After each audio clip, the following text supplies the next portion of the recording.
What is up, guys? You're tuning into this Okiru podcast. I'm your co-host, Jasper, and we thank you so much for spending this time with us. We hope you enjoy this episode. Make sure to follow us on our socials at okiru.apparel on Instagram, Okiru on Facebook, Okiru on YouTube, and also Okiru on major platforms such as Spotify and Apple Music. Thank you so much for spending this time with us. We hope you enjoy. Alright guys, we ready? We ready for this podcast? We in Assembly Yoga. What's going on, guys? We got... Wait, I thought we were starting. I was like testing it out. But yeah, shout out to Assembly Yoga for allowing us to be in this space today. We have our mate Liem and one of the most special people who... This is so awkward, no? Because she can walk on water. She's like the female Jesus based on Liem. But yes, we have Anzari. She is a PhD in neuroscience. She works in pharmaceutical and medical development. She's a movement enthusiast. Please explain on that later. Teaches yoga and is a co-founder of We Run West, a community run group. Welcome to the Okiru podcast. Thank you for having us here in this space, and thank you for coming on. Thanks for having me. Nice. So guys, we just finished an amazing yoga session led by Anzari. What was your experiences with that session? Like you said at the beginning, you had this plan, and then all of a sudden, did you change that like in the moment, or did you initially come here and then it's like, oh wait, I'm gonna change this plan now? I feel like I do that a lot. I had a plan last night in terms of the flow that I wanted to do. But I woke up this morning just not feeling it. Oh. So, and it doesn't feel right to teach something that I don't resonate with if I've woken up the next day. Yeah. So, yeah, it was more of a last minute change of plan. And it was told not to wing classes. But yeah, I kind of like thinking on my feet and doing different things and reading the room and seeing how people are feeling on the day. Like if I come into the studio and everyone's lying down, I'm not going to do the class that I'd planned where people are doing handstands, Right. Yes. And so, yeah, so it was more of a switch, a last minute switch. Cool. So was that like based on your past experiences, or do you have a plan already through your classes and then you just edit it and change it based on the room that you have? Yeah. So I usually have a theme, like a neuroscience theme. Okay. And I tend to structure the class around that theme. Okay. Wow. And for instance, today was about learning new things. And so it's just about throwing things in there that you may not have tried in a yoga class, like that balance we did in the figure 4 stretch. And so I always structure around that theme, but then the actual flow, even though I have a flow written down, I have a look at it and then I usually don't bring it with me because I like to be able to change it and adapt. And if I notice that people aren't resonating with the things that I'm teaching, then I switch it up in the middle of the class. So I have a plan, but it's loose. Yeah. How did you guys feel in the class? Roldy, was it one of your first yoga classes? Yes, right? it was one of my first yoga classes, and to be open and vulnerable right now, at the very beginning, I noticed myself getting very emotional. And I just felt like I wanted to cry at that time. And I was talking about this with Jasper when we were walking outside, and I was just saying, I think that vulnerability and that emotion came out because I noticed that a lot of this whole week I've been stressed out of my mind. And so when I came here, I felt that easing, like I needed this moment for myself. So, and yeah, the whole, like going through those motions, and I felt, I just needed it. And yeah, it was amazing.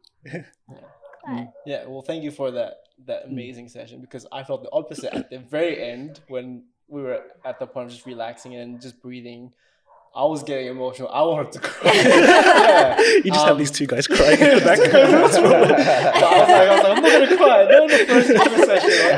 Like, I'm just gonna let this happen and just like suck it up. But yeah, it was. I think for me, we were we were speaking about it before, and I was telling Joe, like, maybe I felt like I was hiding something or not accepting something that's happening. And just by relaxing and just being in that moment for that time, I was like, what is these feelings? What are these thoughts that are coming to my mind? Like trying to come to understanding to it. And I was just like, oh man, like this was an amazing experience. I want to come back and do more yoga. Even though I can't do like most of those moves and struggling and shaking like the whole time. Coming from a lifting background, I felt so stiff. So, but it was a good experience. It was a really good experience. It was. That's interesting that you mentioned that, because Liem and I were talking about this earlier when we were getting coffee about, I don't remember how it started, but we were talking about how I view yoga. Like I don't view yoga as the movement that we're doing, which is why a lot of the times my classes aren't serious in a way, and they're more playful and like not taking the asana so seriously, because it's such a small component of yoga that I don't think it deserves as much attention or as much seriousness. And this is like my opinion and what I see yoga as. And it's interesting that you mentioned, like you both mentioned the emotional part of things. I think in a yoga studio, when you're getting emotional, you don't have the option of getting up and leaving. Well, you do, but like it's a little bit rude if you just walk out the door. And so you're kind of forced to sit with your emotions, which is, there's something nice about that, rather than I'm feeling emotional, I'm going to turn on the TV or put on some music. So it's amazing. I love that you shared that. Thank you. At the very beginning of the yoga session, you also mentioned like, don't fear trying something new. I think it's really good. I had to remind myself of that during the session. I'm like, man, this really sucks. Like my body's just shaking. Like everything kind of hurts. Like doing those movements. But I was reminded. I was like, like you're not gonna be good at this. Yeah. Like just sit in that pain, sit in that shitty feeling, and then just push through it. You know, and see what you can learn from it. It's like, okay, I need to do more stretches. I think my hips are too tight. So I was like, all right, you know, doing these things might help. Right, instead of just doing what I'm comfortable doing, even though it was painful at the beginning. Like I went from the suck period to it being comfortable. Now I'm trying something new and it sucks. So now I have to work towards being that comfortable, you know, phase. But you know, coming back to this question, what got you into yoga? Have you always been into yoga since you were younger? No. So I got into it, I think it's been 12, 13 years, something now. So my sister started first, and she went to the extreme, like moved to India, taught there, did her training there, lived there for a couple of years, I think. I can't remember how many now. And I don't know how she found it. Like she just came across it and just took it and went with it, like just rolled with it. And my mum and I were hesitant to go because I was much more into like going to the gym, going for a run, like all the active lifestyle rather than like pulling back and softening. And she kept for so long, she'd be like, come to a class with me. I would never go to a class. And I went to one class with her and I was like, oh, this stuff is like, it's actually pretty fun. Like I love this. And so I got into it. My mom was still hesitant.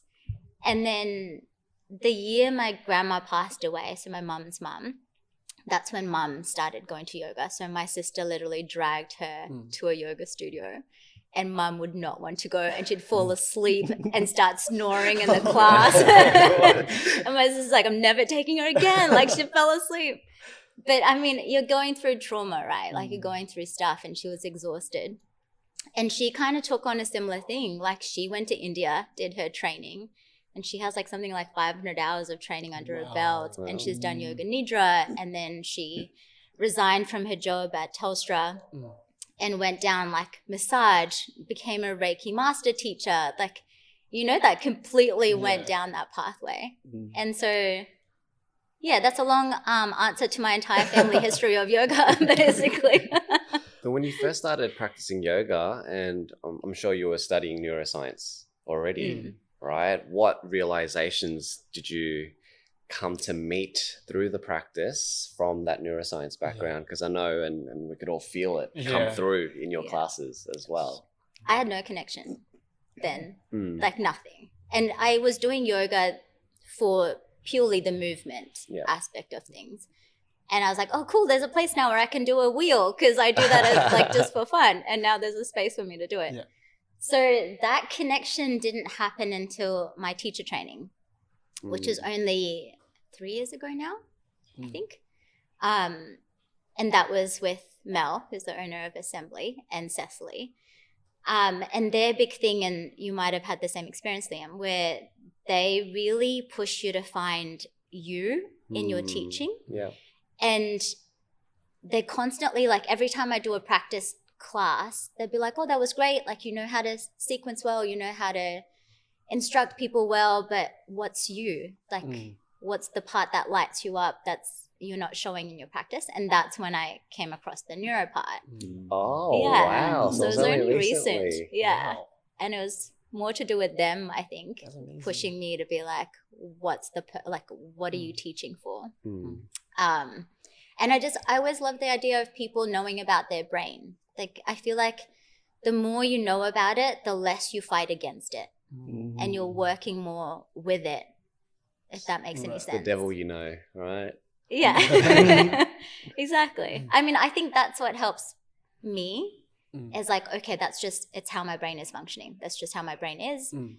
And it's okay. Like, so I think it helps you deal with things a different way when you know how it functions. Can you tell us about the physiological side? Because Oh, I God. know that's... I thought it was going to get real scientific. I was like, oh shit, this is recording. No, because I see it. I've been to a lot of your classes already, and I find that the best way to, when I'm sharing the practice with my community and all that as well, is that physiological side and explaining to them to calm down that nervous system. But I'd love to hear it from you because I know your listeners can take a lot away from it as well. Yeah, so I borrowed that from Andrew Huberman, who talks about it a lot. So his lab in Stanford, and I believe Jack Feldman, who's another researcher at UCLA, they do a lot of breathing work, and they've done a lot of work on physiological size. So they've measured this, and they've shown that it reduces your heart rate, but it also changed, I want to say the activity of the brain. So it kind of like brings you into this calming state. And largely it's because it slows down your heart rate. So it's going to make you a lot calmer. And so I think that's where I get most of my stuff from, is like Huberman Lab podcast. And they have this, like, you can sign up to their newsletter and they send you protocols as well, like breathing techniques and things to try, which for me is kind of cool as well, because a lot of them translate to breathing practices in yoga. And so you can kind of see where the link is as well. But now there's a scientific backing to that breath work. And I love that breath. Like, I use it during runs when I notice my heart rate's going up. So that's or during the two workouts. breaths in, one long exhale. 2 inhales or 1 exhale. And usually it's better to do it inhale through the nose and out through the mouth. So it's like 2 sips of air in, 1 long breath out. And I think it's such a great tool to have for people, like especially in the moments where you feel like your heart's racing and you're feeling anxious or just something doesn't feel right. It's just a quick way of like grounding down. Yeah. But if you do too many, you can get lightheaded. Just FYI. Just in case. Don't do it when you're driving. yeah. But yeah, I think it's cool. And Melissa tells me that it's when you're crying, you're sobbing. It's that. Yeah, you do the gas naturally. It's your body wanting to regulate you to begin with. That's and so it's just interesting. taking this and amplifying it, basically. And amplifying it and doing it on your own accord to with intention. modulate and with intention to modulate your own body and system. Who knew breathing would be so exciting? It's so cool. Wow, that's amazing. Is there any other tools that you could share for, like, in terms of breathing? There's so many. So my eyes light up and I was like, oh, breathing techniques. But one of my other favorites is box breath. So you might have heard of it. It's like you're essentially breathing into a box, 4 count inhale, hold the breath for 4 counts, 4 count exhale, hold the breath at the bottom for 4 counts. And that's a really cool one because there's a lot of research on that as well. So the Navy SEALs use that as a stress relief technique or breathing technique. And it's good for the weeks that you feel like when you know stress is coming in the week. And so it's a great one to do every day for just a couple of minutes a day. Yeah. And I love that one. I notice a difference with how I am during the week if I use that breath. That's a big one. And then the one we did today, the 3-part breath in, and then the 1 breath out. So that's kind of like working with lung capacity and really breathing at your full capacity. So there's a lot of really cool ones. Yeah. So you're a runner. When Gerald and I were doing those running challenges initially, because we don't run, and it was like so shitty at the beginning. Like 5Ks was so hard. Wait, what are these running challenges? So there's one I think it was in July, where it was like run 100Ks in that month. Oh, in like 26 days or something. Yeah. So initially it was like 5 kilometers, and I got to a point where I was like running 10 to 12Ks like regularly. But in that month. In a month. So it was initially for like a week. That's impressive. 5Ks was hard, and then I did 7Ks. I was like, oh my God, this is amazing. Yeah. And you reflect on it, I was like, how did I get from 5 to 7Ks? And a lot of it was that breathing. So do you have any techniques for breathing when you're running? So apart from the physiological side, which I use, and that kind of depends on like if you're running with a watch and you can see your heart rate and you can see your heart rate fluctuating. And you can see the threshold that you're running with. But I feel like that's probably the only one that I use with running apart from nasal breathing. And now I'm just so hesitant to say nasal breathing because it's like this thing that's like taken off and everyone's like nasal breathing. But yeah, apart from those two things, like breathing in and out through the nose, doing physiological size to calm down, to bring down my heart rate. They're probably the only ones I would say. Okay. Yeah. I feel like there's a lot of things that you actually do. So you got the neuroscience, you got I just realized that after I said it. Wait a second. The running, walking on water. I hope no one takes that seriously. Guys, I cannot walk on water. She runs on water. She runs on water. Sorry. So you have a lot of these passions. So what was the natural progression? Did you do running first, and how did you find these? I blame my parents because I think they didn't want to parent, and they put us. Sorry, Mom and Dad. They put us into like a whole bunch of activities. So when my sister and I were growing up, they signed us up for like tennis, taekwondo, surf lifesaving, swimming.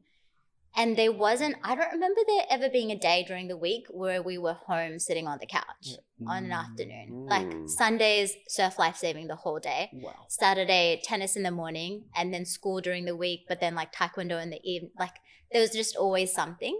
And I think I was hooked onto movement from then, and it's just always been in my life. What I did changed as I grew older, which happens as you grow older. But running's always been in my life. So I did athletics when I was growing up and did like short distances. And then I probably really got into it when I moved to Seattle for work for a couple of years and joined this running group, which they were just running obsessed. And I just fell into that little trap, the running trap, and I just kept rolling with it. So, and the yoga like came in later. So I think, I love movement. And so all of these things are just coming in and out. And I'm surfing again now, like with a friend. So I feel like, I just love moving. And so if I don't move, I'm not in a good headspace. Wow. So there's a lot more than to just the walking on water. So she's not Jesus, Now she's God. So what is it about the running that is really appealing to you that kind of stuck with you? Yeah, so I mean, with different parts of my life, it serves a different purpose. So when I was younger, I did it just to get the medals, and I wanted the age champion trophy, which I have now a collection of, which means nothing. But before it used to be about competition, and right up until undergrad, it was all competition. But now I see it more as a community thing and more as something that, like, it's the only thing that clears my head. And I think because I run to the point where I'm exhausted, but not in a bad way, like exhausted to the point where my brain just doesn't want to work anymore. And it's just, that sounds really weird, but I like getting to the point where my brain just shuts down. Like shuts down in a good way. Not a bad way.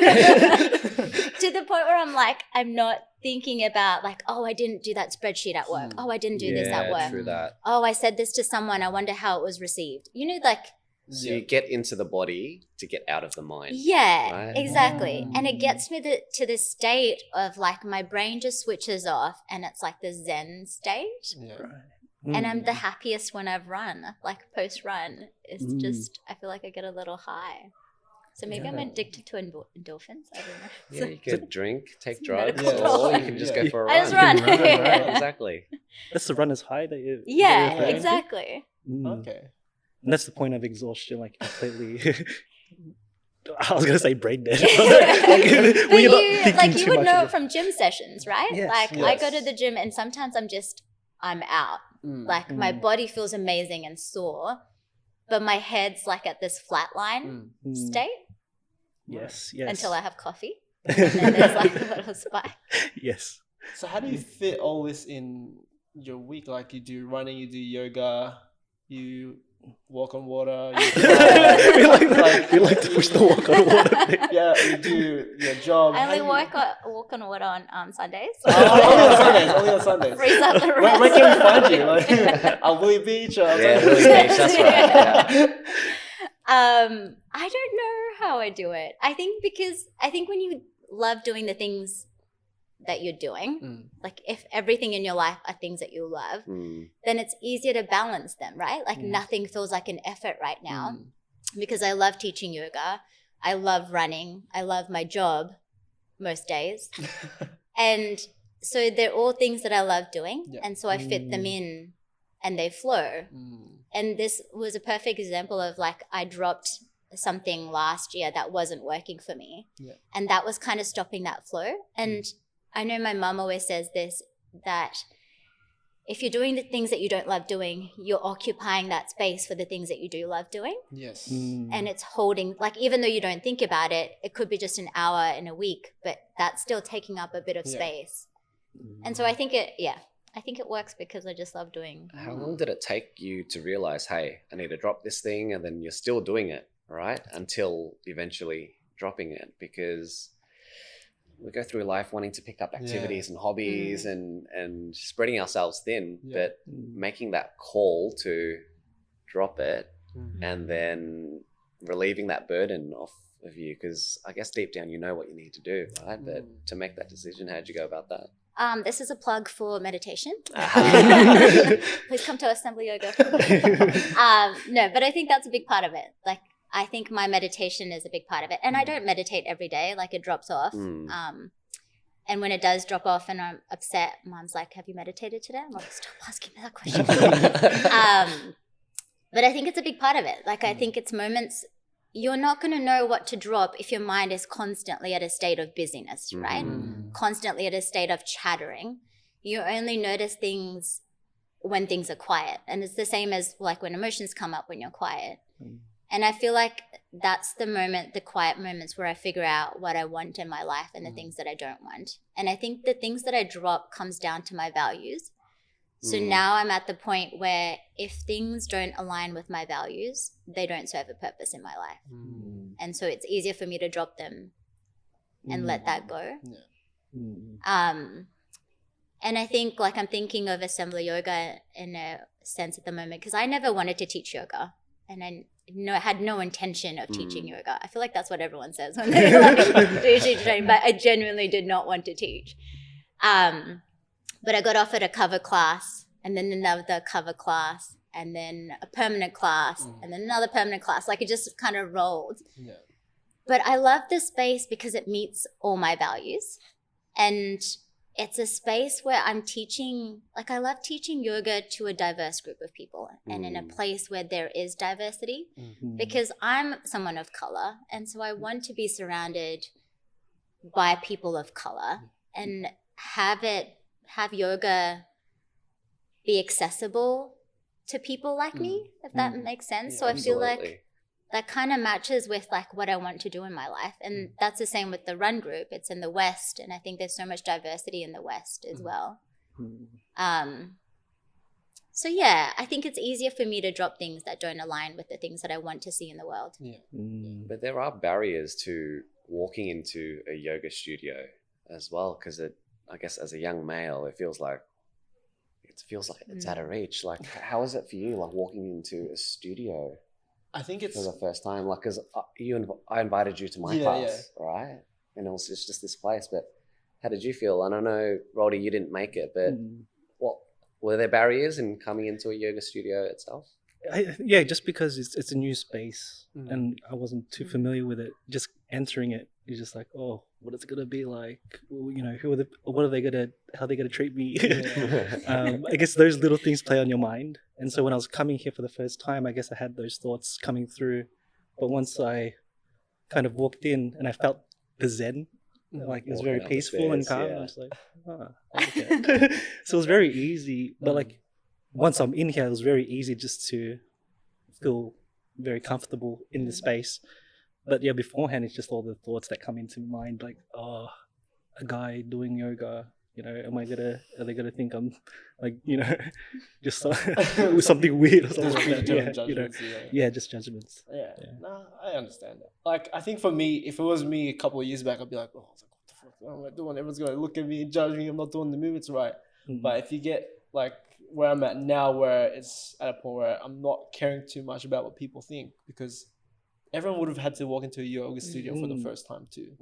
So it's going with that mindset, like, hey, like, people aren't here to judge me. They're here to do this session, and you know, it's my first time as well. So if I can't do something, I have to do more sessions and learn to get better at it. Yes, right. And it's removing that own judgment of myself, like, oh, just because people can do this movement and I can't doesn't mean I'm worse off, right? It's about like, how can I learn to be better, and just detaching myself from the opinions of others and just focusing on what I can do with my body and knowing what my limitations are, right? That's how I can grow from this.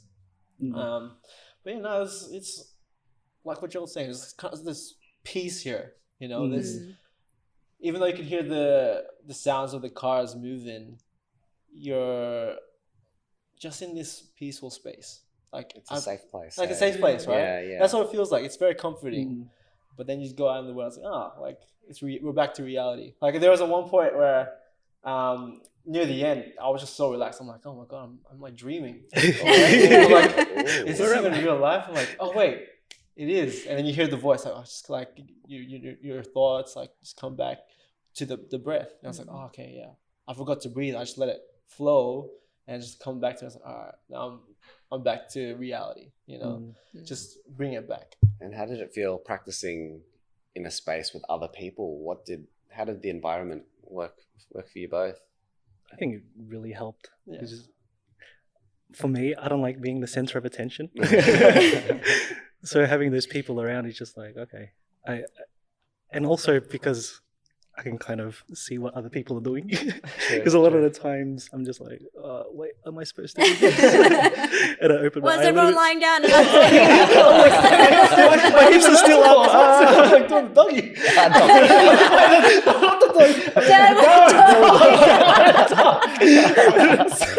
is the best reference ever. Wait, this is the wrong class.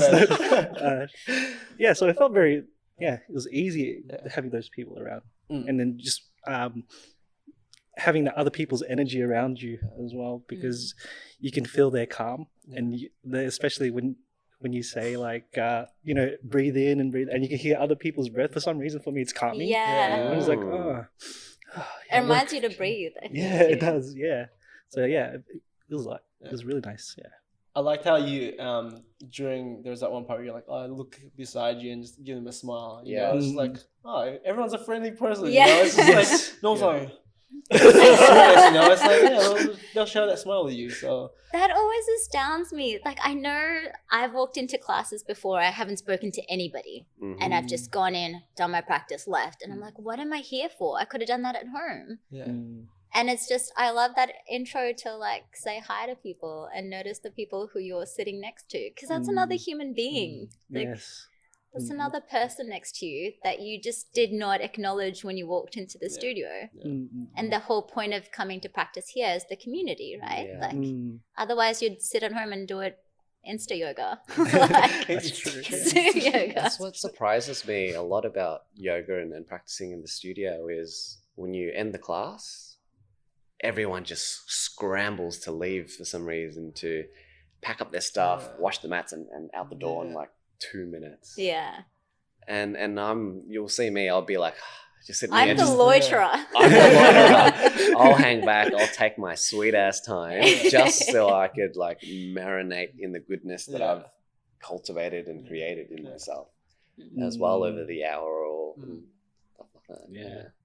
Yeah, I did see you. Liem's still there. Like everyone's gone already, and he's just. And for some reason, I love wind, the element of wind, right? When you're sitting there and it's just in the chaos of it all. Sitting at the end of a yoga class when everyone's running and scrambling, it's just like, it feels like sitting in the wind and just watching it all go by. For some reason, my head went to like passing wind. I was like wind so much. It must be that bagel. There you go. Hold it in. Don't do it in the front of the mic, alright? I wanted to bring it back to something that you said before about almost not wanting to do teaching yoga. What was the reason, and how did you overcome that feeling of not wanting to do it?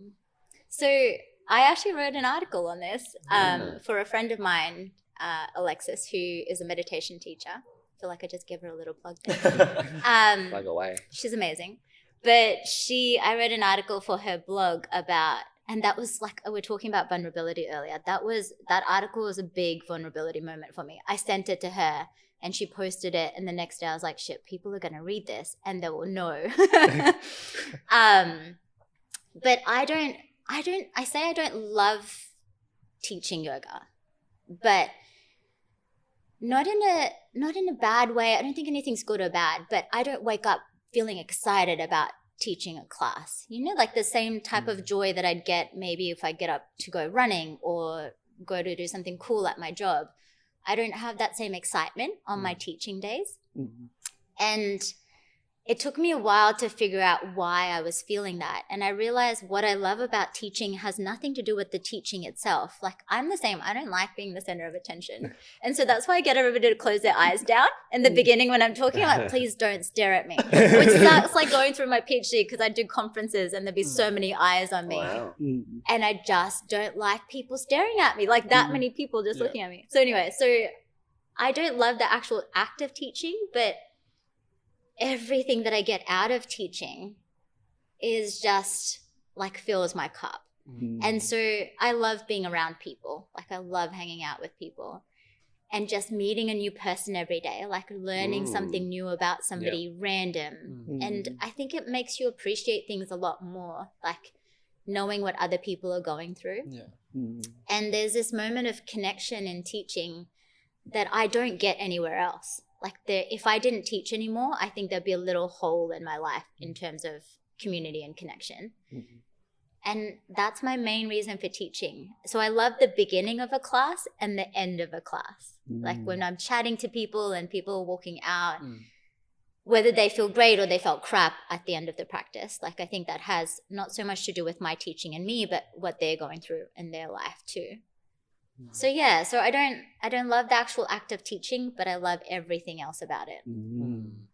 That's like me with running. When we were doing that 100-kilometer thing, I realized I hate running. It sucks. But then at the end, you're like, this feels amazing. Yeah. Like, I love the outcome of running. I hate the process of Process. doing it. Yeah. It freaking sucks, man. I remember that one time, the first time I did 7K straight, I felt so shitty after work. My knees were all fucked up, and I was like, man, I gotta do this 7Ks. And I just did it, and just having that mindset, like, all right, just keep going, like keep pushing one step at a time. I was like, you know what, it's not too bad. And you get to the end, and you're like sprinting. I'm like, holy shit, like this was amazing. Like I just feel like if I didn't go on this run, I would have been worse off, right? You spoke about you don't want to be the center of attention, but you speak in conferences. How do you overcome that feeling before stepping on stage? I think you just do it. Yeah. Like, I didn't really have a choice during my PhD or when I did a postdoc. If you want to get further in your career, you need to go to conferences and present your work, right? Like, that's the whole point of sitting in a dark lab for hours doing research and then not telling anybody about it, just kind of defeats the purpose. Yeah. So you get forced to do it. And not that I don't love it. Like, I love talking in front of people and I get a little like high from it. And I also love the fear associated with it. I don't know if that's part of a psychological problem, but I do love things that induce that little bit of fear in me, like things that make my heart race of like, I don't want to do it. I don't want to do it, but I do it. And that's how I see public speaking. Like, I don't enjoy the moment, but just doing it and the end of it is the parts that I love. I just realized I love the beginning and ending of all things. Nothing in the middle. Yeah. I think that's what it is. Awesome. It's interesting because we're taking our seats here today, and then I let you go first just to see what kind of move you'd take, and it's just like to the side. Yeah, because that middle is like right in front of the camera. Yeah, I was thinking of like, oh, where should I sit? I was like looking at the side, and Jasper sitting there. I was like, okay. I was sitting at the end, man. Yeah. You're on all the podcasts. I'm on the end. So Yeah. You gotta stick to the consistency, man. Yeah, that's I true. didn't realize it was a psychological test. Liam's running his own psychological experiment. Oh, man. Speaking of challenges, actually, Lim, you're doing a swimming challenge at the finished moment, it, yeah? right? Yeah, I finished? just completed it. So, like you guys in doing running, I'm not much of a swimmer, right? But I'll call myself a swimmer now because it's doing the act of swimming. So I'm a swimmer. And Anzari, we've had this discussion when I said... That's why I gave you the look and I was like, are you going to call yourself a swimmer? Yeah, exactly. When learning to run, you're like, I don't run. I'm not a runner. But when you're doing the act, you are a runner, right? But my swimming challenge, I'm proud to say that I raised $2,500 for the Starlight Foundation. That's awesome. That's good. And that's the power. What I've learned is the power of putting yourself out there, of asking, of giving something new a chance and a shot, of challenging yourself. Because I was only planning to swim 5Ks and it turned out, I could probably do more. So I'm like, all right, the default max was 14K. So I'm like, I'll give that a crack. Right. And it was about taking my friends and people on the journey with me and highlighting, hey, I'm at the beach every day swimming. And I think people bought into that, but I'm very happy to see that I've brought my community, brought my friends and family together to do some good for the world in a time where you look around and there's a lot of things that suck. Yeah, definitely. Yeah. I think just saying that what I just noticed and realized is because there's a purpose behind that running or swimming, you were able to do the act. If there was no purpose behind it, it'd be so much harder. Yeah. Right? And there's also one thing you also said that I just recently learned is we're so afraid of doing is asking. Like, just by asking, you never know what the answer will be. We're always making assumptions. And I just read a book recently called Influence is Your Superpower. And it was talking about how people fear asking. But when there was a purpose behind what they were asking, people were more inclined to help them out. So there was the person who wrote it, she's like I forgot what she teaches, but she's like a lecturer. And she got her students to do a project. Like, they started off with a paperclip, and they had to try trade that paperclip in to see what they can get out of it. Cool. And once a pair of students were able to change that paperclip for a car somehow, but they were able to do that because there was a purpose behind what they wanted it for. So the purpose was they wanted to give that car away to someone who was a refugee, and the person who was at the car dealership was like, "Yes, I want to help you," but they wouldn't have gotten that answer if they didn't ask for it. But because there was that purpose behind it, people want to be part of that, want to be a part of something greater than themselves. Yes. Yeah.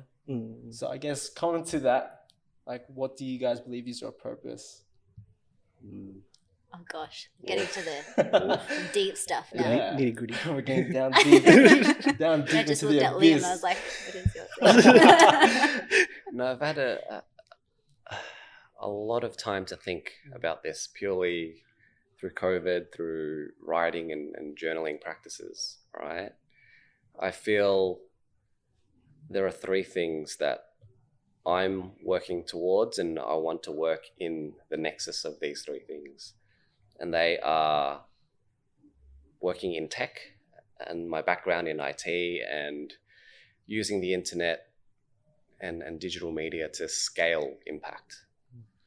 The second is yoga and meditation. It's the practice that has done so much for me to open me up, to allow me to soften in the world that makes you so hard and masculine and really achievement-based, right? And the third is the work that I want to do more into the community as well, because like yourself, Anzari, I really value and cherish the spectrum of multiculturalism in Australia, right? We all have such rich stories of our families getting here and struggling, and the trauma that we all hold collectively by our parents taking a risk to search for a new life or better circumstances, right? So if I can somehow join all three of them together, which I'm taking baby steps towards, then that's where, for me, work becomes play. Where like Anzari, it's like effortless and you flow, right? It's not like, oh, you wrap up at like 5 p.m. or 7 p.m. after a long day at work. It's you take a break and you could probably continue because it's like play for you. Yeah. Sounds like building an empire. Really building it. Yeah. Behind the scenes. Look at that smile, man. That smile. I feel like that's when you need the evil laugh. What about you, Anzari? Mine's, I feel like, comes down to one main thing. And I think it's the reason why I did my PhD. It's the reason why I'm in research, reason why I teach yoga, why I started the run group, that kind of stuff. And I've always had this want to help people, and I know I'm not going to be able to help everybody. That's impossible. But just to make some sort of a difference in people's lives, whether it's through medical research and helping advance medical treatments, whether it's yoga. And I just did my Reiki 2 training with my mum, so I have that on my background now too. And I just hope that, I just want to be part of things and projects that are going to help people with their lives. I don't want to go through my life just living my life and it's fun to go out and live my life and party and do all of those things, but it doesn't fill my cup. And I feel like the things that bring me joy are the things that help other people and change people's lives for the better. When did you know you wanted to do that? I think I've known that from very early on. So I wanted to go to med school since I was 10. Oh, wow. But that's also I grew up in an Indian family. You're either a lawyer or a doctor. So let's not get too carried away with that as in thinking I'm the smart 10-year-old. But I remember mom used to tell us this story of my sister and I. My sister's the same. When we first moved to Australia, I think it was, we saw a homeless person on the street, but I think he didn't have a limb or something. And mom said we both started crying, my sister and I started crying, and we were upset the whole day of this guy not having a house and not having a limb. And so I think that was always there early on. And we grew up, my sister and I grew up in Fiji, where there's still a lot of suffering. We live down the road from an orphanage, and there's a lot of kids there that don't have homes. And so whenever we had parties and things, Dad would always give food, take food over to the orphanage or invite people over. And so I think I've always had that in my family. I remember when I got my first job, Mom's don't forget to donate part of your first paycheck. Not even that you need a reason to do it, and she didn't even explain it. It was just, we always donate our first paycheck from the first job. And so, so I think I kind of just grew up with you live by helping others situation. Was your mom a big part of that? Yeah, they've always been. They're big on believing that the more you give, the more you get in return, the more abundance you have. And I think they're the perfect example of that as well. Like Mm. they're always giving, and not to the point of like wanting just to get something in return, or they just genuinely just love it.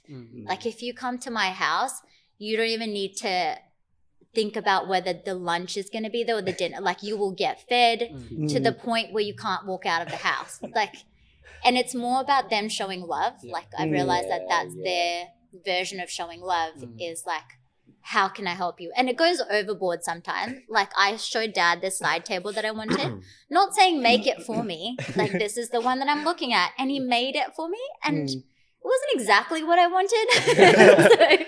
So now we kind of, I hope he doesn't listen to this, but now we don't tell him when we want certain things because he will do it. Like, and so whenever Mum tells me something, she's like, I want a sideboard for the house. Like, don't tell your dad. So it goes to an extreme. But I think that's where I get it from. I wonder if that's part of an Asian upbringing, because I see that in my family as well. I think it's very much an ethnicity thing. Yeah, because acts of service as the way to show love, right? Because coming from Asian families, I'm not sure if you guys experience this, but it's not spoken and articulated, but you show it. You show it, and that's the way. It's being in service. It's feeding you. It's coming home and then packing you all this food to take away and all that stuff as well. Do you see the same? Yeah, exactly the same. Yeah, my mum's way of showing her love is like, you know, cooking for us, and you know, my dad's way of showing love is like providing for us. So yeah, exactly. Yeah, I resonate with that. I'm curious to know if you find that affects your relationships. Like if you have been in a relationship with somebody of not an ethnic background, and how that like affects the relationship. In what way do you think? Like the ways that you show love. So for an example, I just thinking of this in terms of, so my last relationship was with an American, and he never cooked for me. And I was talking to my counselor about this, along with the many issues. But anyway, one of them was, I was like, he never cooks. And for 7 years, I just wanted somebody to cook for me and to come home and there's a meal there, or like wake up in the morning. I don't care if you pour cereal into a bowl, like just the act of doing it. And she said, you know, it sounds like you're nagging. Like it just sounds like you're like, oh, clean the house, oh, cook. And she's like, what does it actually mean to you if somebody cooks for you? And I realized it was love. Like, and so, but I realized that not everybody shows it that way.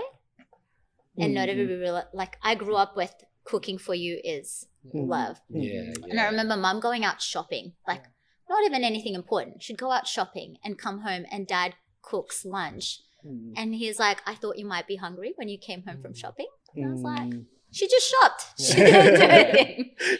So it's just interesting. Do you think it's like, because we're so exposed to that at such a young age, and then you're in a relationship for X amount of time, you have the expectation of those things to happen. Yeah. And that's what the 5 love languages are for, right? To understand each other's love language. Yeah. Like for me and my partner, we come to understand that you have to communicate what you want. Like if we asked initially, early on, it was like, how do I fill your tank? What things can I do to make you feel loved, to help you feel loved? And it's just like them explaining it and then you explaining how you show love as well. And if that doesn't fill their tank, it's like, oh, okay, so maybe I have to do something else. Like that communication is such a strong part of it. But also having the expectation from what we've seen, it can affect our relationships, I guess, in that way as well. I love that. I love the idea of having that conversation, which seems so simple. It is. But I imagine very few people have that conversation, right? Yeah. It's like what you were talking about having what our parents show us is that unconditional love, right? Whereas some of us see as transactional love, like you got to do something and then I have to do something for you. Like I was telling my partner this, like I do the things I do for you out of love. Like you don't have to show that to me. You don't have to be like, oh, because you did this, I have to do this now. It's like, no, I'm doing this because this is how I show love. And I know, because I know you love me, you're going to do something out of love as well. is having that trust, developing that trust. And it's so hard to develop that maturity in love to be like, I trust you enough that whatever I do will somehow come back to me. But it's having that belief it will, right? Yeah. Damn. I know, I don't even know where to go from that because I'm just like still thinking in that moment. Yeah, well, let's go back to, we were talking about vulnerability before. That's not something that's really easy to really express in our lives. But I find that we express vulnerability after certain struggles and suffering. If you guys are comfortable sharing, like, how were you guys able to understand, like, wow, being vulnerable makes me so open, like it relieves me? I love that we all look at Liam. Because we can see him thinking. I'm thinking that nothing. It's like this bulb that goes off. That's just That's a microwave. Well, sharing vulnerability is always hard, right? That's where you asked that question and we all froze. Well, I froze. Did you freeze, Anzari? Did you don't look at me, don't look at me, right? That's and why I was you like, all look looked at at me. And so it's really hard. And when you go out to parties or you go meet people and you have that surface level connection, like sometimes you want to dig more, but sometimes you don't want to go into it because also there is a time and place for things. But when you dig and you ask further questions and you sometimes you protect yourself by not digging and not following and asking questions, even though you're curious about people.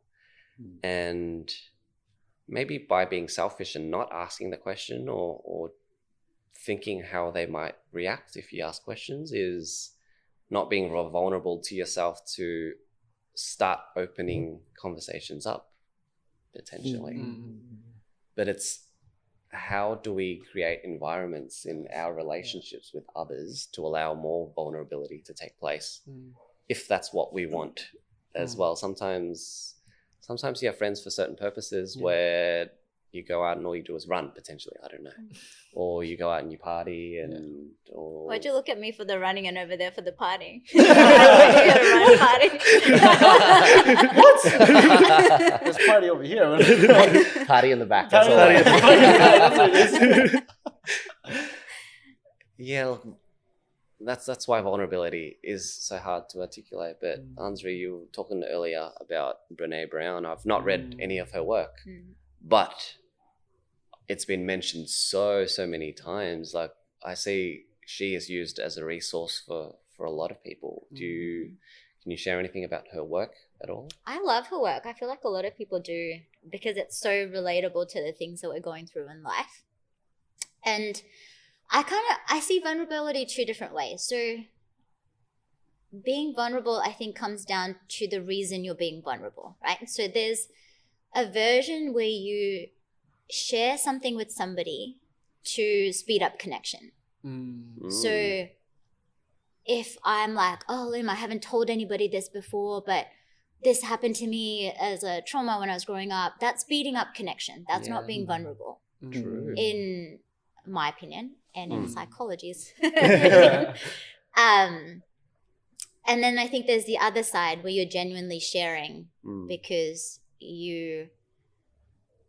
there's a conversation flowing and you feel the urge to share something that you've gone through because you want to connect with the person that you're speaking to in a way that they get to better understand you.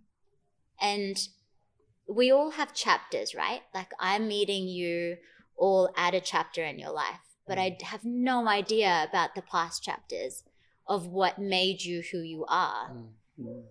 And I love that aspect of vulnerability, like sharing stories to better understand, not that those past experiences make you who you are per se, but they did make you who you are today and why you respond to, like maybe there's a reason you don't like buses, and there's like something associated with the trauma of buses. And so, I think for me, it comes down to why you're being vulnerable. Are you trying to speed up a connection with somebody and make more friends? Or are you being vulnerable because you want to share information and you want people to be vulnerable with theirs? Yeah. So I think there's a place for vulnerability. Yeah, But with vulnerability, and it's like the universe is a mirror of what you present to the world, right? So, Anzari, tell us about the love notes that you received this morning. Well, this is like a random conversation off track. Well, so I'm a person, I was saying to Liam, that now these days, and it took a bit of work to get there, but these days I yell out, I love you to people. And I don't care if you don't say it back. Yeah. And I don't care if you don't love me back. Like, that is not my business at all. But I want you to know that I love you. And I was saying that there's so much of this, like, I love you holds so much power for some reason. Like, people are hesitant to say it.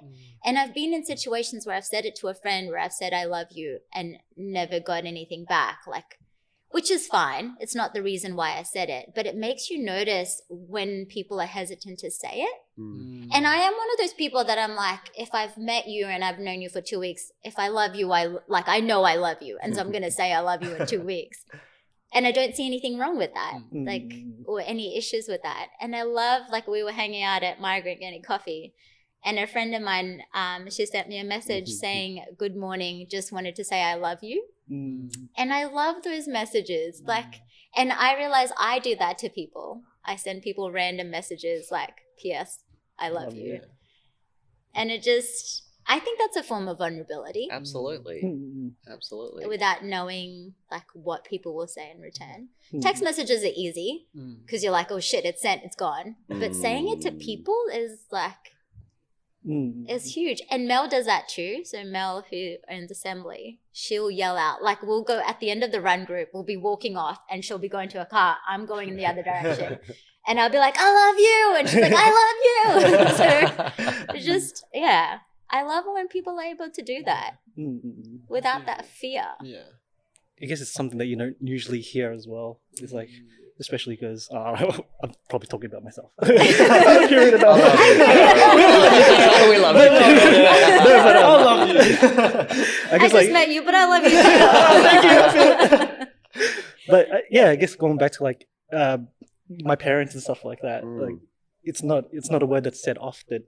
So I was wondering if the closer you are to someone, because I'm thinking, because I can say that more easily to, like, say, for instance, Jasper or you guys here, compared to when I say it to my parents. Like, it's something that's holds me back from saying it because, I don't know, I guess that thing that you were talking about is whether you're going to receive it back. And if you don't receive it back, it hurts even more because it's your parents. So I wonder if there's, I think it's a cultural thing too, It's a right? cultural thing, Because yeah. I remember when I was going to bed, like, mom would say I love you, and my dad would come and say I love you, and every time they would leave for work, they'd come and say bye to us and say I love you. And my dad's not a big I love you person, but he will say it, and that's just how we grew up.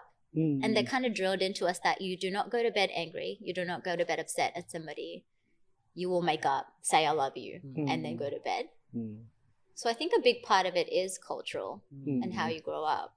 Well, I actually noticed with my parents though, just before when we were kids, they never said I love you, but now they're saying it more often. Like, because I think, like, I love I don't know where it came from. It just started, I don't know. and they just started like in text messages and things like that. Like, I hope you're okay, love you. It's like, it's the first time. It's a bit of a shock, but now they do it like more often, and I'm just like, oh, it feels nice, you know. Could it Like, be? I wonder where they're getting that from, or where they're learning to be just more open. Could it be with that. because they're getting older and it's like, Mm. you know, their time, like time on Earth isn't, well, it's long, but it's not, it's ephemeral, right? We don't know. But as we get older, so are they. And then that kind of declines. So maybe it's like, maybe I didn't say enough when they were younger. So now it's like the time, right? I think the world is changing too. Like, I think people are more open about their struggles. And we see a lot more things now, right? Like, that one little sentence can change someone's day. And just me saying I love you to somebody, that might change their whole day at a time maybe where they're feeling like nobody loves them or they don't have anybody, and all of a sudden you get this message saying I love you. And so I think people are recognizing that people are struggling. Yeah, the world is changing. There is a shift to becoming more heartfelt as well, I feel, and more conscious of mental health and not holding burdens onto ourselves and protecting others from our burdens. But that's sharing, because when you share, others might learn from you, or they'll come out of their burdens, and then you can kind of connect with the vulnerability in itself, and that's how you develop deep connections and develop relationships of absolute substance rather than running or partying. Come on. Hey, Running has so much substance. You go harder than me, man. But yeah. Anyway, going back to that, Anzari was talking about how vulnerability can be that quick connection to people, right? My partner and I were having this conversation. She's brought up like one thing she realized is a lot of her friends that were like best friends, they became friends because of trauma, and it was just like I look back, I was like, damn, like some of my friends that I was close with was because of trauma. And I was just saying like how it could be so toxic because the relationship you have could just be just talking about trauma, and then once a new conversation comes up, it's like, how do you navigate that conversation? Because all you ever known was talking about all the negative stuff. And now I look at it in this new mindset where it's not that I don't like people talking about their traumas. It's just protecting myself and being like, I understand you're going through that stuff, but if that's all you talk about, like, I don't want to be in that place too, right? Like a birds of a feather flock together. The longer you're in those friendships, it'll rub off on you and can damage you. So it's just reflecting on how you be vulnerable, when and where to share it, and if it's the right person you're sharing with, and if it's the right purpose behind it, you know. But yeah, that was just a thought I had based on that. Why are you shaking your head, Liem? I can see. No, that's a hard question. There's so much there. But you're talking about trauma, and look, I got to learn a little bit about your family history, Anzari, just then as well. And I can't explain it. Do you want to, if you do want to go into it, it's your Indian heritage, moving to Fiji, and I guess that part of history there, because my family are Vietnamese refugees, right? So, and I've explained this on this podcast as well, that there are two generations of refugees. So escaping communism from the north of Vietnam to the south, that's leaving everything behind and escaping, right? And a second time with the war breaking out, my parents fleeing on boats to go to an unknown destination, just to go away, because there's no present left, there's no future there in the country. And we see that a lot in Australia in terms of refugees trying to come here for a better life, from a lot of communities from Africa escaping, and like we see wars in Syria, people that have been oppressed from Afghanistan and Iran, and now we're seeing that in Ukraine as well. Look, I'm not sure where I'm going with this exactly, but the generational trauma that sits within us and all of us at some point in time, because we've been affected by world wars, like everywhere. Like Australia in itself have participated in wars, and you might have Australian families with grandparents who had fought in world wars as well, and bringing that kind of trauma back, and being so closed off in talking about feelings, because when you do open that trauma, it's shell shock, it's PTSD and all that as well. But I think we all feel it, and we all recognize that there is an element of healing in a way, and our society is becoming more accepting of it. Because when you accept it, then you can move on, and then you can tell everybody that you love them. Yell it out. I see it. I don't. So there's two different things. So with the friendship thing, I've had friends that I've met during really bad periods of my life, but they're still in my life, and it's amazing to have them in my life. But I think the difference is that people either grow with you or they grow away from you. And I think, I love my own sentence. Write that one down. Write it down before you The other forget day it. I said to someone that I was hungry but not for food, and I was like, I love that. That was my own sentence. Anyway, sorry. Being really humble right here. So I think it depends on the people, like the type of people. I remember, one of my best friends in Seattle, she was the first person I called when I found out my partner was cheating on me. And there's a horrible, like the cheating is not your usual cheating story, but anyway, let's not go there. And I called her, it was 10 p.m. her time, and I was like, I need to talk to somebody. And I didn't know who to call. I couldn't talk to my parents because it's just too raw of a conversation to have with my parents. And we were both living at my parents' at the time because we'd moved from Seattle. So anyway, I called my friend, and I was like, oh my God, so I found out this happened, like he's cheating on me. And she just started laughing, like hysterically laughing. And I started laughing. And there's not many people that can get away with that, right? Like you tell your best friend your partner of 7 years you're married is cheating on you, and they laugh. I mean, she was laughing at how he cheated, but that's besides the point. The point is that she laughed, and it just like it almost like felt like somebody just lifted this weight off my chest. And I was crying and laughing, and she was crying and laughing, like, and she's one of my closest friends. Like so we snap every day, you know, Snapchat. And we've been snapping for 600 and something days. Nice streak. Yeah, because she lives in Seattle, and we can never figure out a way to talk. Like the time zone, it just messes things up. And I think that's a perfect example of people who either grow with you and they know the things that they've gone through, and there's this power in it. Like now when I talk to her about relationships and something that happened, she'd say, oh yeah, that makes sense because of what you went through. You know, like, so I think there's a power in people that you meet during traumatic experiences in your life if they grow with you and if they're not stagnant in that old energy that you were used to be at. So I think you either level up or you drop them down. Like they're either gone. And friendships work in a tier system, right? Like this is psychology, that you have people at the base who are your extended friends, and then the tip gets smaller, you have your closest friends at the top.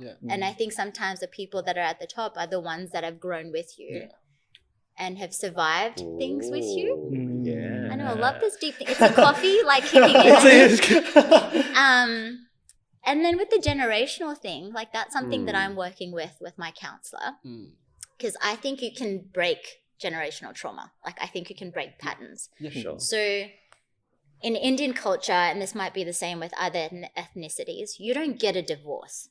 Like you struggle through that marriage, even if you're being abused, whatever it is, you do not get a divorce. Like it's frowned upon. And I was the first person in my family to get a divorce, like generations of relationships. And my grandparents, I love and they were beautiful, always nice to us. But my granddad used to hit my grandma when he was drunk. And in Fiji, that was like, shit happens. That's a marriage. That's a relationship. And so for me to get a divorce broke that pattern of trauma from progressing any further than me. And my parents did the same in the sense of like, my dad's Muslim, my mom's Hindu. It's a big no-no for Muslims and Hindus to marry. That's true. But they got married. And so they broke their trauma. So I think with generational trauma, somebody has to nip it and then it doesn't progress any further. If that makes sense. There has to be a rebel in the group. Yeah, To break I love that. to think that I'm that rebel, Mm. but I've never been a rebel. Like, I've always been such a goody two shoes and not wanting to like upset my parents or get in trouble. But now I have this like urge to be a rebel. I'm like, I want to skinny dip and get arrested. There's a first for everything. Yeah, Yeah. exactly. Mm. Nice. So yeah, I find it interesting, like the Mm. things that get passed down Mm. and who decides to break it. Yeah. Was that a struggle for you to decide to be that person to break that trauma? Oh, for sure. And I knew that it was nothing to do with me because I was more concerned about what other people were going to say. Like, we'd just gotten married and everybody came to our wedding in Fiji. You know, like, invested a lot of money to travel there. Yeah. And none of it had to do with my happiness. Mm. And my parents have always been amazing. So they were a great support in saying, like, you do it. Like, if you want to end it, you end it. Yeah. But it was hard to be the first person to do it. Mm. But it required a lot of therapy to get through it. Mm. But it feels amazing now. Yeah. Mm. Right. Because I wouldn't not have had the expansion that I've had in 3 years had I stayed in that relationship. And sometimes it's hard to see it in that moment. And especially in that moment, like I was going through a divorce, abusive relationship, got cheated on, didn't have a job, didn't have money. Like, you know that pocket where everything that could go wrong goes wrong? But I think there's so much to learn from that moment if you choose to survive it. Yeah. Like, if you choose to progress from it. Yeah. Hindsight's 2020. Like, you won't really Yeah. see until it's like, oh shit, like everything brought me to this point. If those things didn't happen, would I really be here? Like all the struggles and all the difficulties that you had to face. But because you never gave up, you kept on getting up, you kept on pushing on, you reached that point. It's like that realization, like, wow, you know, because of all those things, I just happen to be here right now, you know. And you'll never know once you get there. Sometimes it takes years. Yeah. It takes time to finally have that realization. Because dark tunnels are hard to get out of, right? My sister and I call it, and I think it's from a comedian, but we call it the I'm going to die moments. Like when you're like, I'm going to die. And then you get out of it and you're like, I wasn't going to die. Yeah. Like, it was fine. Yeah. So, yeah. But in that moment, it's like you get tunnel vision. Like, you don't see anything good because everything bad is happening. Yeah. So for you to share your stories on that, you've come to a level of comfort in your struggle to be able to share this, because it's obviously not easy to do maybe in the past, right? And I guess thank you for sharing your stories with us as well. So Thank you. I really It's still not appreciate you easy doing to that. do because it almost gets to the point of like, I never want to make anybody sound bad or to make my ex sound bad. Like, and it's just, it's a hard point of sharing where I have to be conscious of the things that I say that doesn't blame somebody else or make someone else sound like a bad person. So I don't think people are bad people unless let's take that back. I think there's some bad people. But I think like, generally speaking, most of humanity, people aren't bad. They do terrible things, right? Like I'm talking about whether you've hurt somebody, I'm not talking about in a global world scheme of things. Yeah. Because if we're talking about global world leaders, then I think they're definitely terrible people in the world. But just in terms of like day-to-day life, people make mistakes all the time. And we all have, right? Like wishing that we could take things back. Yeah. And most people do mean well. Yeah. And sometimes you don't realize what you're doing Yes. until you come out of that stage and you've had time to reflect. Mm-hmm. There's so many times that I've said things that I'm like, I wish I had not said that. Yeah. Because I think once it's left your mouth, like there's no rewind. I think you can learn a lot from the regrettable moments. Like if you didn't take action, you wouldn't know how to learn from it, right?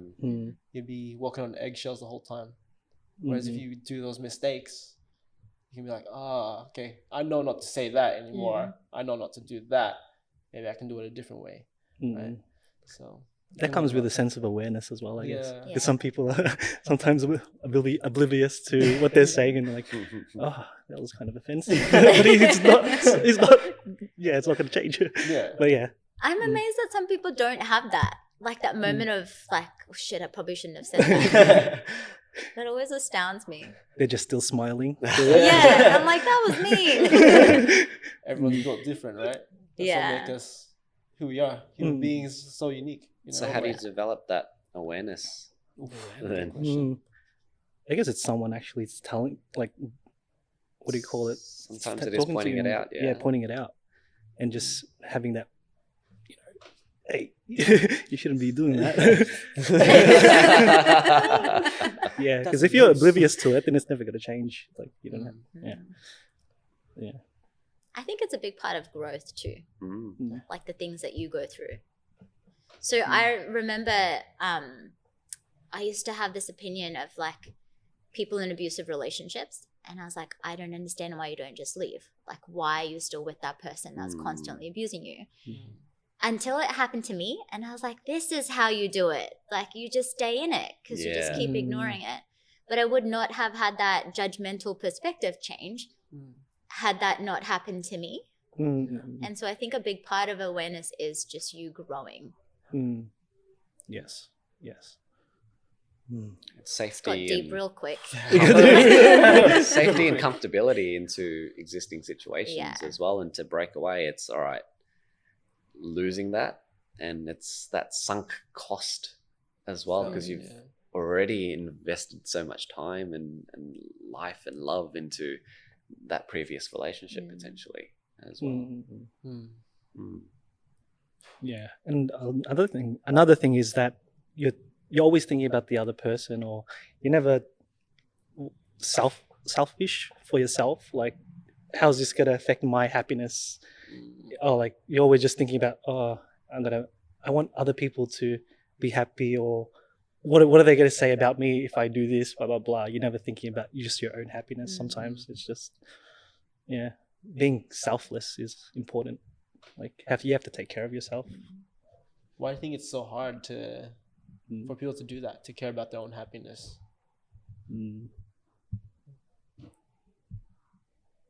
I think especially because we're now in this doing culture, right? Yes, yeah. And it comes down to like, I go to Insta a lot, but in terms of like posting what you're doing. And I do that. Like, I'm totally guilty of it. And this is why I use it as an example. But I try to filter out what I'm sharing and the reason for the things that I'm sharing. And there's been many times where I've like deleted things because I'm like, that's just me boasting. That's not going to benefit anybody. Yeah. I don't know where I was going with that. My brain just went, It's like going down. I was like, this is Tougher. So what is your relationship to social media? I know you're very active on Instagram as well. Yeah, I figured out what I'm on there for, and I figured out what I'm using it for. Yeah. And sometimes I deviate because I get pulled away onto the cool stuff when somebody sends me free clothes and I'm like, oh, I'm going to post. And I was like, no, I don't want to. Yeah. Why am I doing it? And the only reason I'm doing it is because everybody else is doing it and it's cool. And I want to be part of the cool gang. And so now I think I'm more conscious about it, about the things that I say yes and no to. But now I use it as a platform for a few different things. So first of all, to talk more about neuroscience. And to put that information out there in a way that's accessible for people. So like with We Run West, I do once a week a neuroscience post. And I usually read a few different papers and I summarize the research article into a little tiny paragraph, which is a pain and it's so hard. But I love it. So for me, it's a way to share my knowledge, because what's the point of having a knowledge that you're not going to share with people? Like, it just defeats the purpose. And then all my blood, sweat, and tears of 10 years just goes to waste. And so I see it as like sharing of information. But I'm also a big supporter of like Aussie companies and Aussie labels and small businesses. And so I feel like a lot of the things that I post, even though they're like, oh, she's eating another croissant the third time today, like, it's not about the croissant. It's about the place that I got it from. True. And the fact that I think those people are amazing, you know? And I promote a lot of my friend's business. It's called Inro. which is a sustainable clothing brand. So it's recycled rental clothing. So it's secondhand clothing. You get a box of 6 clothes and you wear it for a month. And I love that idea. In a consumer-driven world, for somebody to think outside of the box, literally, and to provide this, like, so that's my thing.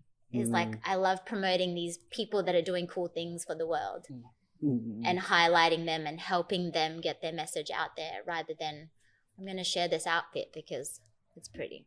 And they gave it to you for free. Yeah. It's the community, not the product. Yeah. So I think that's what my Instagram is about now, is supporting other people and supporting my knowledge. So I'd imagine neuroscience is like a massive spectrum to talk about. Like, what is your focus, especially in your studies or whatever you're doing with it? How much time do we have? I was gonna check. Okay. It's almost 5 to 1. Okay. I started in developmental neuroscience. So my PhD was on preterm birth, so babies that are born early and babies in particular that get apnea, so the cessation of breathing, they stop breathing.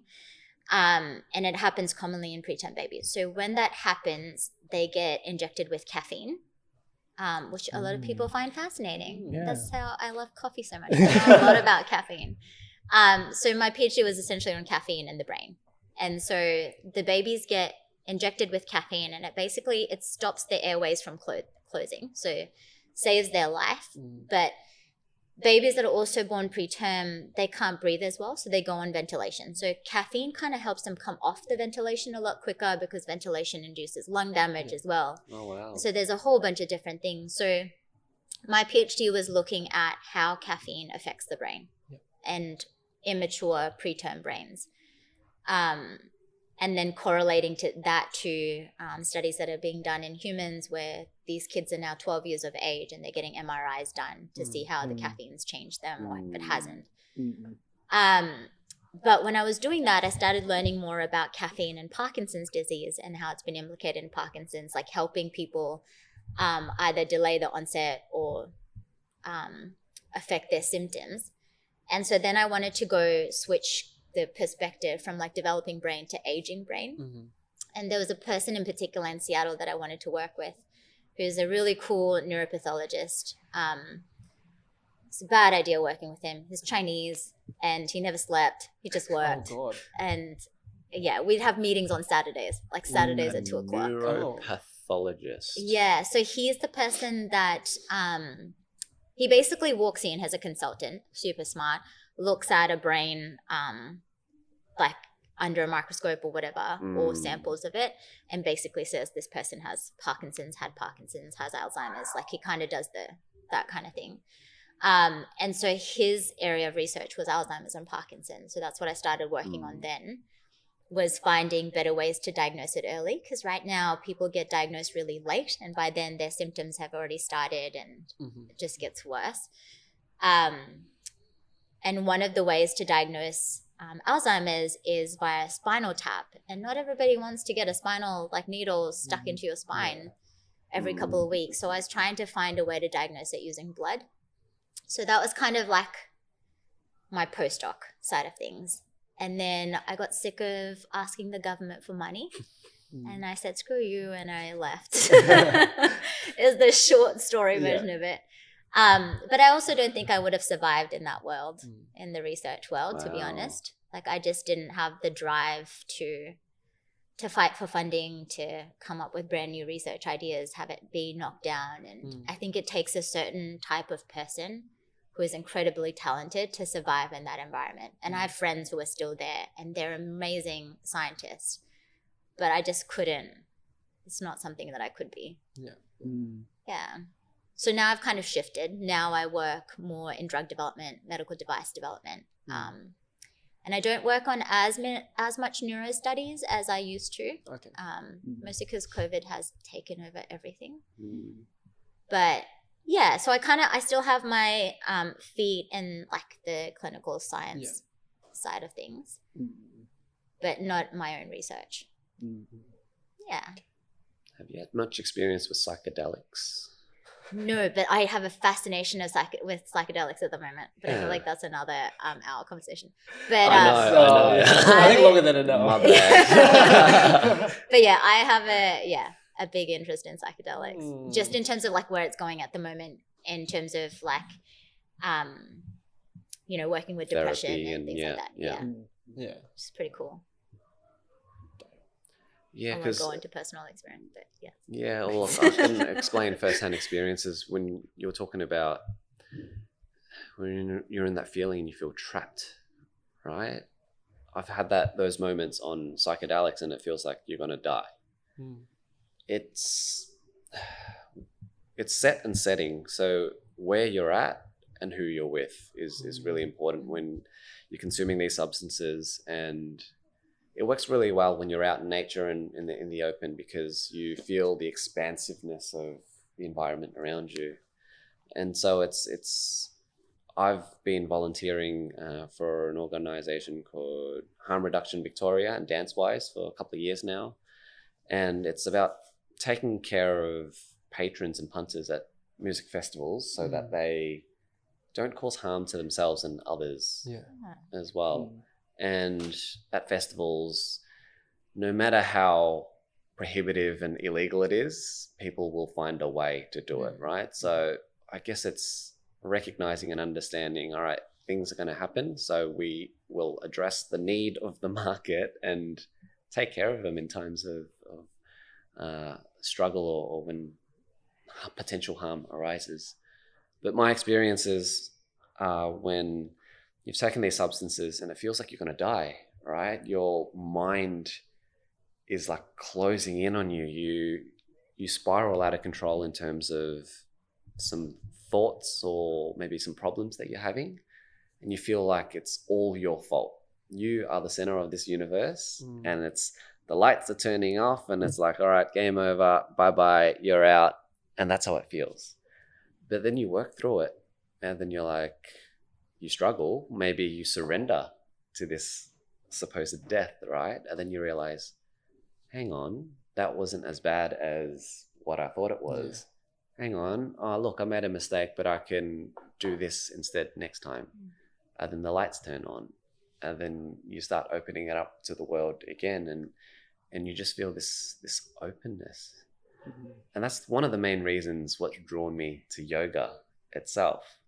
When you're lying in shavasana at the end of a practice, after a super sweaty practice where you've done all these movements and you've really pushed your body to certain limits potentially, and then you're just lying there in absolute bliss. That's the correlation I draw from psychedelics to yoga. And I don't do that much any substances like that anymore, because I've got this practice where I can draw on naturally, where I can just breathe and tap into what's already there. And that's the concept of like practicing asana too, right? Like you end in shavasana, which is corpse pose, and the intention is that you're like, that's the death, and then you're reborn at the end of the practice, which I think is pretty cool.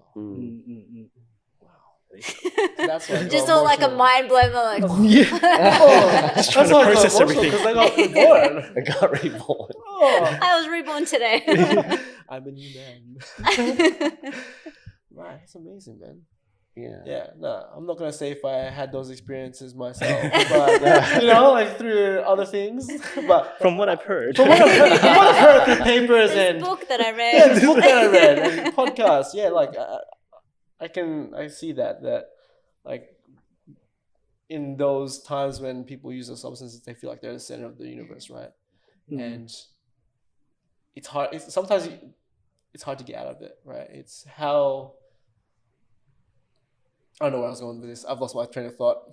So I don't know if you've heard of this term. I only learnt it recently from a friend who's a counselor, but he works a lot in the mental health field, and he's looking at psychedelics. So he did a diploma. I don't want to get it wrong. But he looked into psychedelics, and they do this thing of having a sitter. Yeah. And I love that way of doing it. Like if you want to experiment, to have somebody that's going to be there for you. And it makes things so much more accessible. Like in terms of people aren't going to do something ridiculous. Yeah. That you have somebody looking after you. That But I love grounds that you. concept. Pardon? It kind of grounds you as well, like brings you back to Yeah. the here and now, like because you can get so inside your head sometimes that Yeah. sometimes you just be like, hey, like, And it's scary not being able to be in control of your own brain. Yes. Yeah. Exactly that. So I think that's why I asked you the question, because it's a growing field in mental health at the moment, because pharmaceuticals have been pushing these pills and antidepressants. I don't know anything about that, but it's just consuming and popping it all. And potentially psychedelics are a way to reset certain things that are happening in Well, here. I think there's a lot of things, right? Like and before I say this, I think there's a place for antidepressants. Okay. Yeah. And I think that they're there for a reason, and I think people do need to take them. Mm-hmm. In saying that, I remember like when I was going through my terrible year, if I had seen a psychologist at that point, I would have been prescribed antidepressants. Yeah. And I'm not saying that this is what people should do. I only did this because of how my parents are and the things that they believe in and the things that they use. And I grew up, you know, with natural remedies and things like that, with things that my grandparents used. And when we'd get food poisoning, Mum would be like, oh, it's the evil eye. You know, like that. That's how I grew up. And so at that point, instead of seeing a psychologist, I went to see a therapist that my mum was seeing when grandma passed away. And this therapist she's a counselor and she's a kinesiologist, which is science. So it's muscle testing. But she's also on like the hippier side of things, which is like she channels and she works with energy and a realignment and past trauma, which is amazing. Like my science brain battles with this stuff. But then some of the things she'll say, I'm like, how do you know that? Like, how did you know my history without knowing anything about me? And so I think there's things that science just, it doesn't explain. But anyway, that's a different conversation. So I started seeing her. My mum was a master Reiki practitioner at a time. I started getting Reiki every day, and I'd be sobbing every day, like crying every day, getting Reiki every day. And within 6 months, I was out of that headspace, maybe even less than 6 months. I think it was 4 months before I got a job. And it's amazing. Like this was no drugs, no substance use, no alcohol. Like I knew I needed to stay away from alcohol because that just makes everything worse. Yeah. And so I just didn't drink, didn't take anything. All I did was go and see this counselor, which my mum would drive to go and see because she lives in Mornington. So mum would drive me to Mornington. Dad would pack me like dinner in a little container because he knows that I get hungry. And that got me out of that space. And so I think there is more now, this shift of trying different things, of alternative things. And that's part of the reason why I did my Reiki course, is to understand that separate aspect of it, like different side. And I remember Mum got offered this job at Peter Mac to give Reiki to cancer patients. Whoa. So I think there's a shift now in different modalities and different ways of treating. Tell us But it's about slow. Reiki. What is... I don't want to butcher it. So it's a hard one, hey? it is a hard one. It's kind of something that, I don't know, Mum describes it really well, but it's essentially a Japanese guy that kind of discovered that you can move energy through people and you can work with other people's energy. So it's not really, you're not healing anybody, you're working with their energy to shift things and shift the things that they're holding on to. So the training is like a 4-part training course. And essentially you get taught to work with the chakra system and work with energy and balancing out. But then there's symbols as well that you can use, and each of the symbols are Japanese characters, and they stand for different things. Like whether you think somebody is fearful of something, you'd use that symbol, that kind of stuff.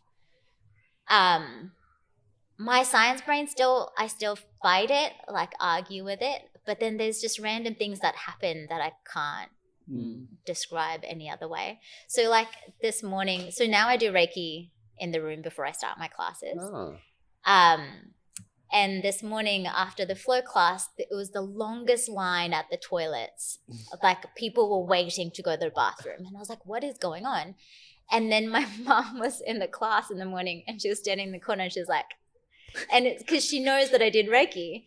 And the thing is that people believe that with Reiki, it's like a clearing. So you want to go to the toilet, like you want to pee, because it's like this movement through the body, like clearing of the body. And she knows that I did Reiki in the room before the class. And so all these people, I'm like, how do you explain that? Like, there's never been a line in my classes. All of a sudden I'm doing Reiki. And there's like, so it's just, but it's fun to play around with.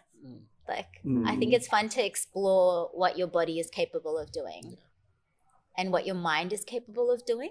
That's amazing. You don't need a scientist to tell you that that's impossible, because no one knows the power of your brain. Yeah. So, yeah, I find it fascinating. I find it funny that your mum was... It's like, good job. I'm like, lady, I just do it for fun. Like, does this stuff work? Let me check. So you're still skeptical about it? Do you ever think you'll believe it? I came to the realization that I don't have to believe it. And I think that science and like Eastern and Western medicine can exist together, that I don't have to pick one or the other. And I think I come from that belief because Reiki has taken me out of a lot of dark places. And so it'll always have this special place for me, regardless of whether some scientist said it works or it doesn't.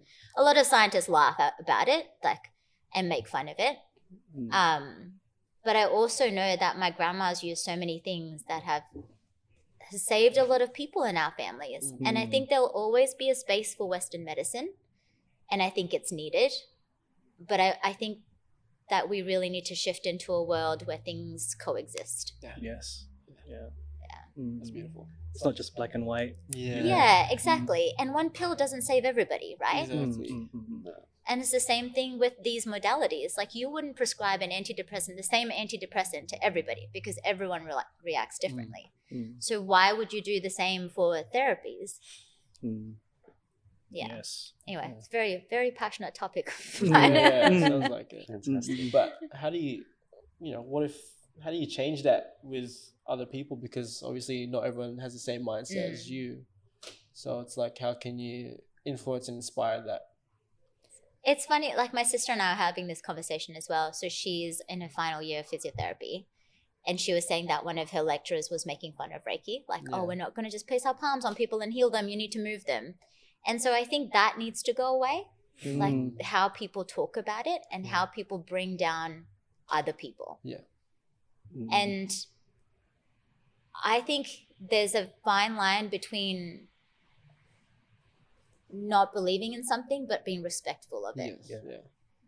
And I think if somebody tells you that Reiki saved them, who cares how it worked? That's for sure. And there's there's so much research now on belief effect, right? Of the things that you believe, you're able to do it. And with placebo, it's the same thing. It's just harnessing the power of your brain. And so that's all I see Reiki as, is just you're tapping into this other potential that nothing else is allowing you to access. And it's amazing, like when we did the training, so we all did healing on the same person. And we wrote down notes of what came up for us, the things that we resonated with. And we started going around in a circle and sharing, and we had the same stuff, like wrote down the same stuff. So what explanation is there of, wow, like, that's science can't crazy. explain that. That's cool. And you can't make that up. And so I still battle with it, but I've also come to realize that, you know what, it's fine to accept it. And there was a part of me that was always like, I never wanted to tell people that I got Reiki from my mom, or that mom does Reiki, or that I did my level 2 Reiki course, you know, like as a scientist, it's like I would lose integrity. But now I'm like, I just don't give a shit if you believe in it or not. Some things aren't meant to be known. But I Yeah. guess it's just And I kind of like perfectly that. the mystery of it all, and then the beauty of the mystery as well. And there's a power in it, I think. So my last question for you is, This sounds scary. Final Final question. you know so much about the brain, given your study of it, and if you were to share a couple of tidbits of information or tips or uses of the brain for just anybody out on the street, what would you share with them from just such a deep neuroscience background? God, there's so many things. I think my big one for always is to never be stagnant with things. So like changing things up, right? Like whether that's you're going to using a different road to get to work, brushing your teeth with your left hand for a change, like just anything different that switches things up. So change is good for the brain. There's a place for routine to build habit, because you need to continuously do something to build a habit. Yeah. But I think the most important thing is noticing the things that you do mindlessly and the things that you do mindfully. So if you come to a yoga studio and you're picking the same spot every single time, what purpose is that serving? And so challenging your brain in a sense of like doing new things, learning new things, changing things up. Like, and I think that's probably there's so many different things, right? Like there's diet that plays a role in it. But I think adapting to different things and doing different things is a big one. And that's something that I do, like constantly shifting out of your comfort zone. But in saying that, you have to be stable to shift out of your comfort zone. That's true. If you're unstable, you're going to be a mess when you shift out of that comfort zone. So using grounding tools like meditation, like breathing or breathing techniques, and then shifting out of the space. Because it's just, if you're stagnant in somewhere, your brain's going to become stagnant. That's beautiful. That's beautiful. Yeah. A final word of wisdom. Final words of wisdom. A lot of wisdom has been A shared. lot of wisdom. Yeah. My brain's kind of Definitely. fried, honestly. The past like 20 minutes, I was just like, I kind of want to eat something. Anybody got psilocybin? Nah, this was awesome. Like, I love the conversations we've been having. Like, we went from joking about Anzari being a god to Please edit that. that's staying in, and really humanizing her with all the struggles and the deep stuff and she's been very vulnerable, and we thank you for that. Yes. It's never easy, like as Liem says, it's never easy to be vulnerable. So really appreciate that so much. Just to wrap things up, 3 questions we always end with. 3 questions. So what are you grateful for? What have you realized? And what is a question you want to ask yourself for to the people listening? I'll let somebody else start. Liem. I've already answered He's this already question. answered it, sorry. Oh, what? Yeah, it's On a So it's previous- all me. Yeah. Okay. What am I grateful for? People, just in general, like being surrounded by people. What was the second one? What have you realized? I think a big one for me this year is that being kind doesn't mean you let people walk all over you. There's a difference. Yeah. And then the final question. What's the question you want to ask yourself or the people listening? I think the question that I want to ask myself, and something that I have been asking myself this year, is what am I fearful of that's stopping me from expanding further? Love it. That's awesome. That's beautiful. Well, thank you guys for listening. We really appreciate you taking the time, and appreciate you, Liem and Anzari, for taking the time on a Saturday to be with us and allow us to be in this space, especially Melissa from Assembly Yoga. Yes. And yeah, well, just a shout out to them. Make sure if you're in Footscray, is there a website that they can go to check out times and when they can come in to, for sessions? There is a website. I think it's Just Assembly Yoga. Studios. Is it Assembly Studios? Yeah. We'll put the link. We'll put a We'll graphic. We'll put the link down below and we'll tag it in the description. Yeah. But we really appreciate the time you guys have taken. And as we always say, always take care, always stay safe, and always choose to get up. Peace! Okiru.